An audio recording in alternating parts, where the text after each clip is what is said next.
Guys म आज लास्टै टर्नामा छु, चितवनमा आएको लास्ट रुन मन लगाइरहेको छ। साथी 81 ढलेर बेहोस भयो। साथीलाई देखाइहाल्छु है त।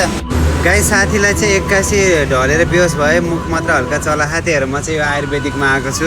अनि यहाँको डक्टरले भनेको छ साथीकोलाई चाहिँ यस्तो खालको समस्या भयो अरे हेल्थमा। कुन चाहिँ समस्या उठ त एकचोटि भन्नु त कस्तो भएको तिमीलाई? कुन चाहिँ यो यस्तो डरलाग्दो यो भने होइन?